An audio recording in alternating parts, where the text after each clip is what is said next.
En 2008, des astronomes ont détecté un objet mystérieux en orbite autour d'une étoile nommée Fomalhaut.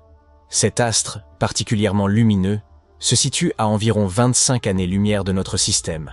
Des milliers de milliards de kilomètres, certes, mais il demeure relativement proche à l'échelle cosmique. Il se trouve dans la constellation Piscus Austrinus, qui évoque l'image d'un poisson solitaire dérivant dans le ciel nocturne de l'hémisphère sud. Cette constellation est modeste et peu lumineuse, mais Fomalhaut lui confère tout son éclat. En arabe, son nom signifie « bouche du poisson », une appellation dont l'origine se devine aisément. Il s'agit de l'étoile la plus brillante de cette constellation. Depuis l'hémisphère sud, on peut l'apercevoir aisément à l'œil nu. Pour les observateurs de l'hémisphère nord, elle devient visible en automne, à l'horizon sud, où elle se tient très bas dans le ciel. Mais cette constellation est aussi entourée de légendes. On raconte que ce poisson aurait sauvé la déesse Derceto, tombée dans un lac, devenant ainsi un symbole de protection. La constellation des poissons serait, selon le mythe, constituée des descendants du poisson austral, formant ainsi une lignée céleste. Par ailleurs, Fomalhaut est parfois surnommée l'étoile solitaire, car bien qu'elle domine sa région du ciel par sa brillance, elle est isolée, sans compagnons stellaires éclatants, un surnom qui inspirerait presque la pitié. Blague à part, Fomalhaut est une étoile relativement jeune. Elle n'a qu'environ 440 millions d'années. Cela semble beaucoup, mais notre Soleil, en comparaison, est âgé de 4,6 milliards d'années. Enfin, elle est ceinte d'un vaste anneau de poussière et de gaz que l'on appelle un disque de débris. Ce nuage circumstellaire est un véritable berceau de formation planétaire. Il rappelle la ceinture de Kuiper dans notre propre système solaire, où se trouve Pluton, mais à une échelle infiniment plus vaste. Les astronomes ont alors constaté une anomalie intrigante. Le disque n'avait pas une forme régulière. Cela indiquait la présence d'un objet exerçant une influence gravitationnelle à proximité. Une planète peut-être ? En photographiant le disque, ils ont repéré un point diffus, à peine lumineux, logé en son sein. Ce fut le centre gravitationnel suspecté, Fomalhaut B, rebaptisé par la suite Dagon. Ils ont aussitôt supposé qu'il s'agissait d'une planète. En 2008, cette découverte fit grand bruit, car les scientifiques avaient réussi à en obtenir une véritable image grâce au télescope spatial Hubble. Une prouesse rarissime, surtout lorsqu'il s'agit d'objets situés au-delà de notre système solaire, a fortiori des corps aussi petits qu'une planète. Et les clichés étaient saisissants. Dans un premier temps, l'enthousiasme était général face à ce nouveau monde. Les chercheurs pensèrent que Dagon était une planète de grande taille, peut-être comparable à la géante gazeuse Jupiter. Ils avançaient, même qu'elle suivait une orbite elliptique, ce qui impliquerait un tour complet autour de son étoile en quelques 1700 ans. Une des trajectoires les plus extravagantes jamais observées. Mais à mesure que l'étude de Dagon progressait, certaines incohérences sont apparues. D'abord, impossible de la détecter en lumière infrarouge.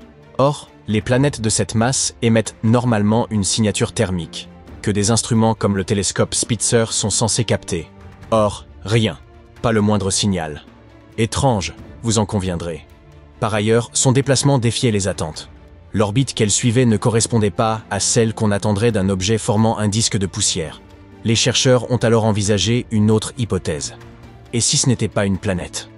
Le doute s'est installé, et leur enthousiasme s'est peu à peu atténué. En 2020, une nouvelle observation a relancé les interrogations. Dagon semblait s'assombrir tout en se dispersant. Or, ce comportement n'est pas celui d'une planète, mais il est typique d'un nuage de poussière. C'est ainsi qu'une autre théorie a émergé. Dagon ne serait pas une planète, mais le vestige d'un gigantesque impact. Imaginez deux immenses blocs de roche ou de glace entrés en collision à une vitesse faramineuse. C'est le scénario qu'envisagent désormais les astronomes, une vaste collision cosmique ayant généré un nuage de débris. C'est ainsi que Dagon fut officiellement rayé de la liste des exoplanètes. Mais en 2023, le télescope spatial James Webb, encore plus performant que Hubble, s'est penché à son tour sur le cas de Dagon. Et lorsque les chercheurs ont analysé les nouvelles données, les vieux débats ont ressurgi. Et s'il s'agissait bel et bien d'une planète, en fin de compte ? Ce va-et-vient dans les hypothèses a valu à Dagon le surnom de planète zombie. Toutefois, les astronomes ont fini par trancher. Il s'agit bien d'un nuage de poussière en voie de dissipation. Mais cela ne signifie pas que tout est élucidé. Il se pourrait qu'une ou plusieurs planètes invisibles soient toujours cachées dans ce système. Un autre anneau de poussière, plus proche de l'étoile, pourrait même être façonné par l'une d'elles. L'univers regorge de planètes étranges et énigmatiques. 13-2b, par exemple, orbite autour d'une étoile située à quelques 750 années-lumière de la Terre, bien plus loin que Dagon. Elle se trouve dans une zone céleste que les chasseurs d'exoplanètes ont particulièrement étudiée. Cette planète a été repérée pour la première fois en 2006 par le Transatlantic Exoplanet Survey, un observatoire doté de plusieurs télescopes remarquables, spécialement conçus pour traquer les exoplanètes. Leur méthode, aussi ingénieuse qu'efficace, consiste à surveiller la lumière émise par les étoiles. Une baisse subite de luminosité signale qu'un objet est passé devant. C'est ce qu'on appelle la méthode du transit. Lorsque TRES-2b fut identifiée par ce procédé, les chercheurs ont poussé l'examen plus loin et confirmé sa présence.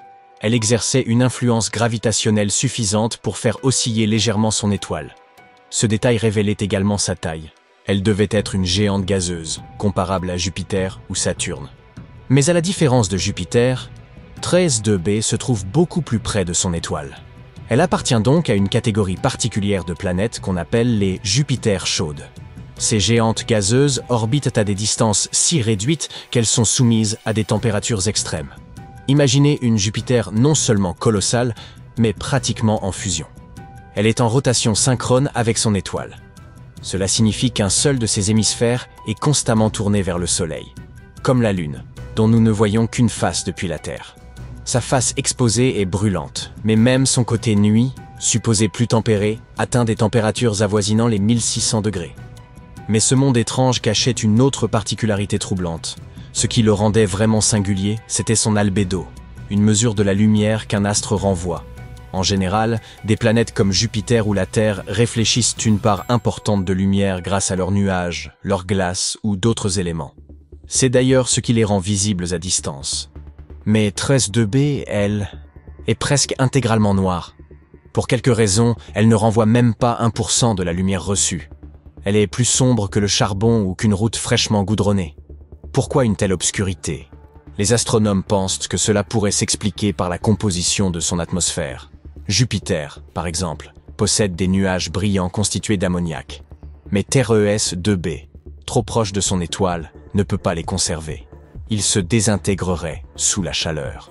Son atmosphère pourrait donc être composée de substances comme le sodium, le potassium ou l'oxyde de titane. Tous ces éléments absorbent intensément la lumière. Et si vous pouviez observer la planète à l'œil nu, vous auriez l'impression de fixer un trou noir. Ce qui rend les choses encore plus glaçantes, c'est que si vous flottiez dans cette atmosphère, puisqu'elle ne repose sur aucune surface solide, le ciel au-dessus de vous pourrait ressembler à un vide absolu, sans fin. Même en plein jour, vous apercevriez sans doute encore son étoile, mais elle flotterait au cœur d'une obscurité totale, telle une lumière au bout du tunnel. Dans ces conditions, ne devrait-elle pas être totalement invisible? En réalité, c'est presque le cas, mais elle émet malgré tout une lueur rougeâtre, sans doute due à sa température infernale. Et malgré des années d'observation, cette planète continue de poser des énigmes. Pourquoi est-elle l'objet le plus sombre jamais découvert? Se pourrait-il que son atmosphère abrite des composés encore inconnus? Que dissimule donc cette obscurité impénétrable? Les planètes de type Jupiter recèlent souvent quelques bizarreries, à l'image de WASP-76b par exemple. Il s'agit d'une autre géante gazeuse, située à environ 640 années-lumière dans la constellation des Poissons. Comme TRES-2b, elle est en rotation synchrone. L'un de ses hémisphères atteint plus de 2200 degrés Celsius, tandis que l'autre demeure plongé dans une nuit perpétuelle. Ce qui défie l'imagination, c'est que la chaleur écrasante de la face éclairée suffit à vaporiser des métaux comme le fer. Des vents d'une puissance démesurée emportent ce fer en fusion vers le côté froid. Là, sous l'effet du refroidissement, il se condense et forme une terrifiante pluie de fer. Cela pourrait sembler relever de la science-fiction, mais c'est bien réel et n'attend que d'être exploré.